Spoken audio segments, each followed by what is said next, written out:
Hello everyone, I have another game here. This will be a SlavDefense. The ECO code is D12. This game was played between Nikolay Volkov of 26-22 rating and his opponent playing black is Dominic Orzech, a 23-13 player. I believe this game was played in one of the European leagues. So let's get started here. Some of the things we're going to be looking at is pawn storming, opening lines for attack, and improving one's pieces. So let's get started. White opens the game with D4, black plays D5, C4, C6. This is the SlavDefense. It's a very solid defense for black. White plays knight to F3, knight to F6, E3, bishop to F5. Black decides to develop his bishop outside his pawn structure, which gives the bishop much greater scope.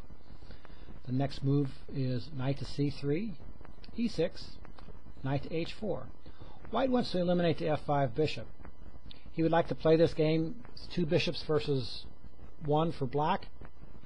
If the game opens the up, this will be an advantage for white, so this is the reasoning behind his play. He wants to get rid of this bishop.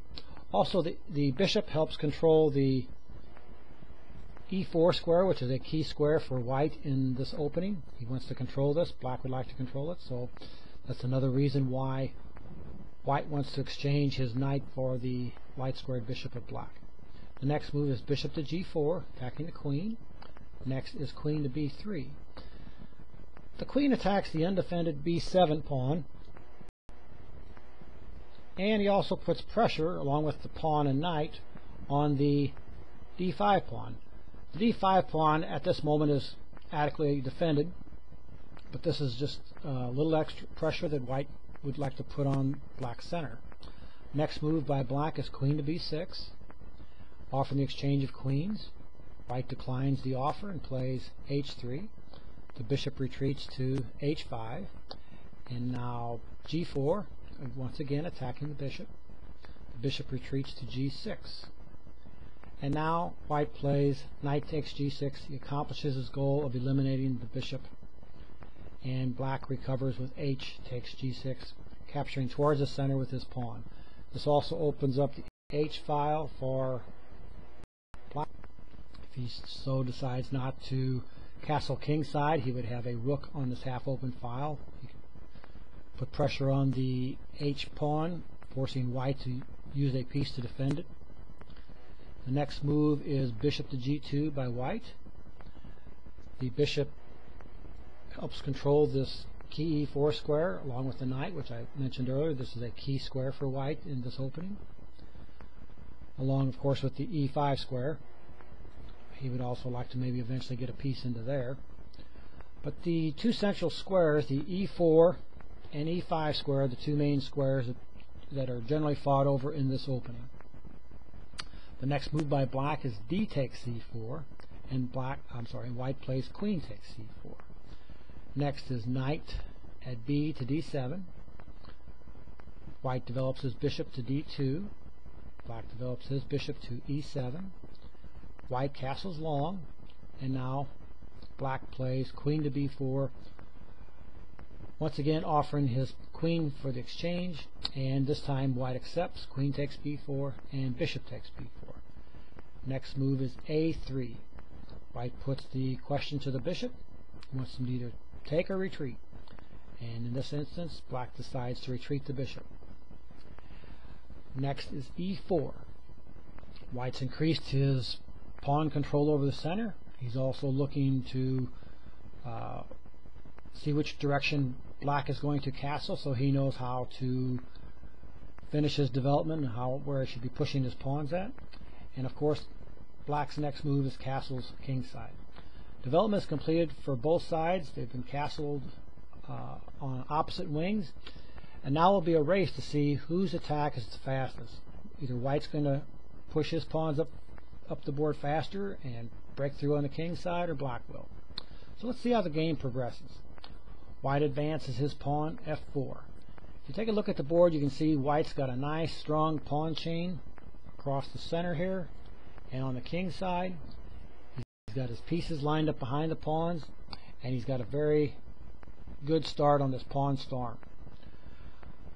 Now I'm going to take a moment here and I'm going to look at a concept that I believe I have not touched on, and lot of times when you're in a position like this, you ask yourself, well, what should I do? How should I progress?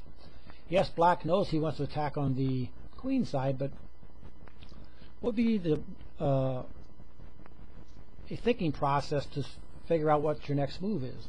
One of the concepts is you want to improve your worst piece, or the piece that's doing the least for your position. And if you take a look at black's position, he knows he wants to attack on the queen side, and the piece that's really doing the least on the queen side is this rook at f8.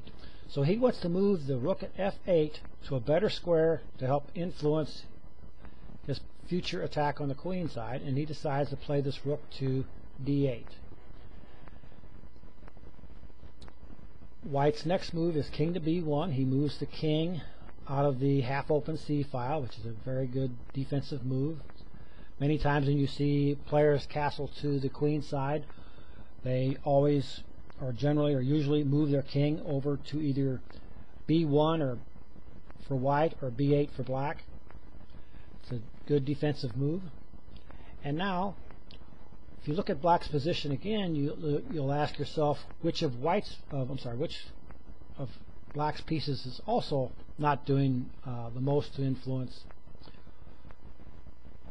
his position or plan on the queen side. Now, if you look at this knight here, you can see that this knight puts pressure on, whoops, wrong square. Oop, did it again. There we go. G4 pawn, E4 pawn, and the D5 square. So you could say that knight's not doing a whole lot other than maybe attacking these pawns. The bishop at E7 is attacking the A3 pawn, so he has a good purpose. The D7 knight isn't really doing much. He influences at the E5 square, C5, and B6. Well, if you move the knight to B6, it would improve its position, where that from B6 it could then move to either A4, C4, and of course D5 would be out of the question. So by moving the D7 knight, it would also open up the, I got a lot of arrows here, I know, the half-open file for the rook. So of the pieces that are doing the least, the two knights, you can improve the position of the D7 knight easier, and it also not only improves itself, but it also improves the rook behind it. So with this line of thinking, black decides to play knight to B6. He improved the position of his knight. White's next move is bishop to E3. He wants to protect the D4 pawn. I assume that's what he had in mind, even though it was already protected by the rook. Next, white improves again the position of that B6 knight. He moves it to C4, and of course the knight attacks the undefended E3 bishop, and that forces the bishop to drop back to F2. Now black starts his pawn storm. He plays B5.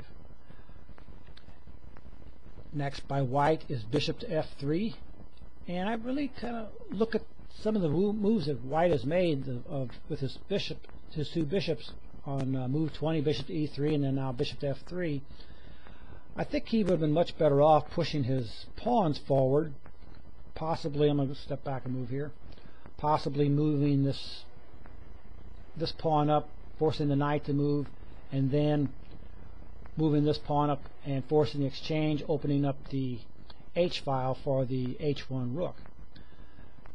But white is a 2600 player, and I assume he knew what he was doing, and maybe he just was having a bad day or whatever. But anyway, maybe my line of thinking is even wrong. But anyway, let's get back to the game. After black had played B5, white played bishop to F3. Now, next move by black is rook A to B8. He knows that this B file is going to be open, so he moves his A8 rook, which isn't really doing a whole lot on A8. He knows the B file is going to be open, so he improves the position of that piece and moves it over to B8. Next is bishop to E2 by white. He now plays, black plays B4. and the next move by white is A takes B4. Now let's take a minute and you see that the C4 knight is undefended. Let's see what happens if white would decide to take the bishop at C4 instead of taking the pawn at B4.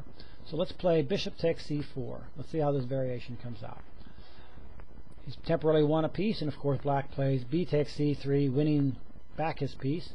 And also now the B2 pawn is pinned, which is not really a problem because he can move it up to B3, helping protect the bishop at C3.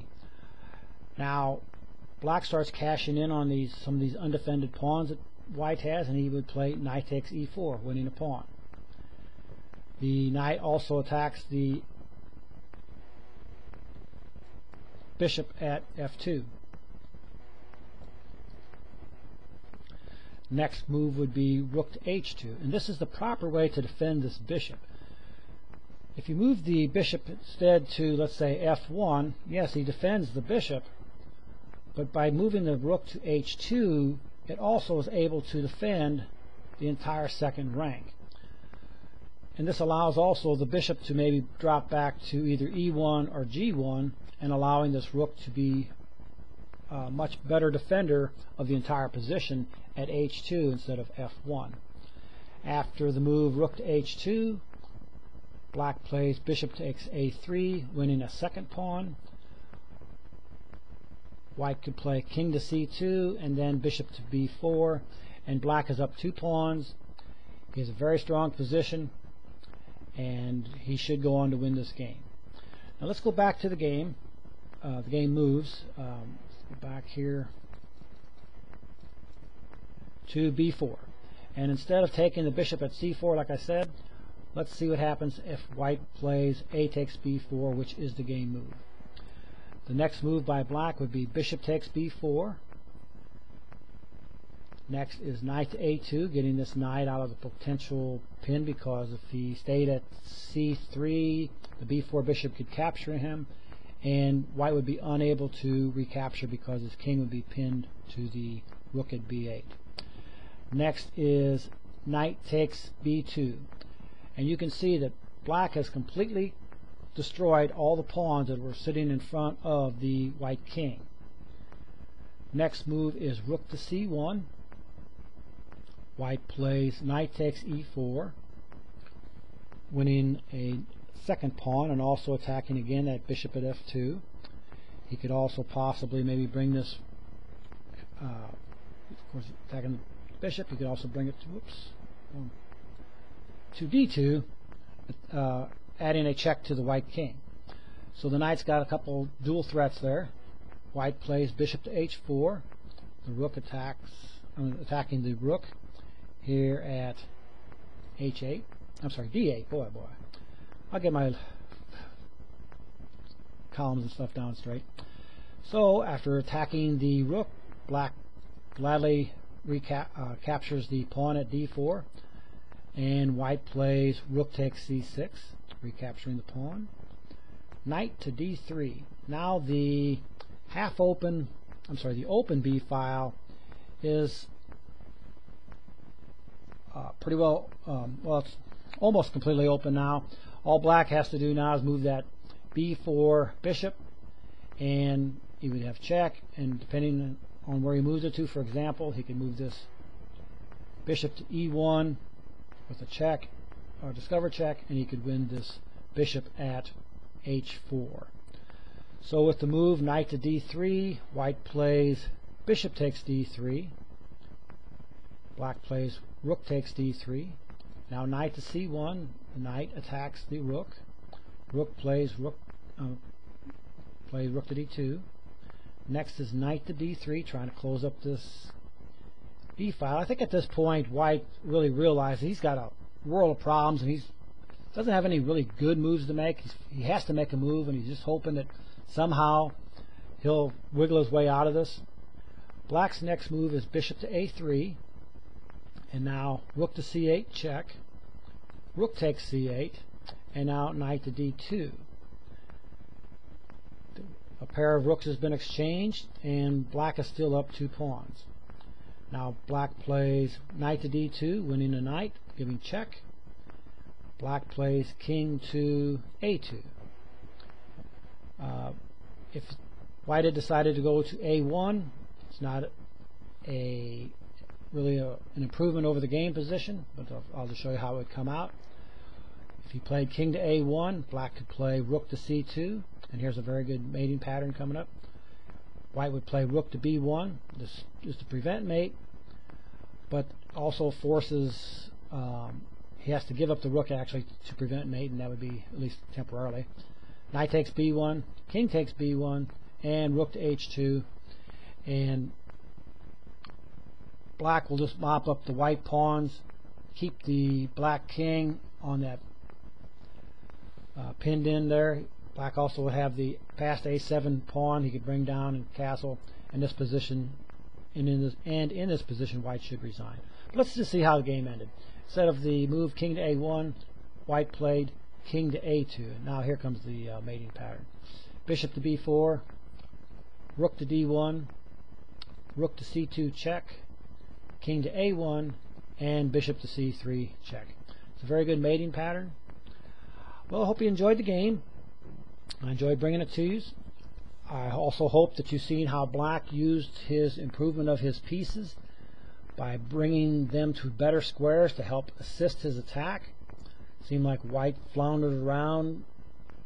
He should have been able to, he had his pawns advance further up the board. He should have been able to put some pressure on white. He did not. Black made the better moves. He kept improving his pieces, broke through, and made it. I hope you enjoyed the game. I enjoyed bringing it to you, and until next time, take care.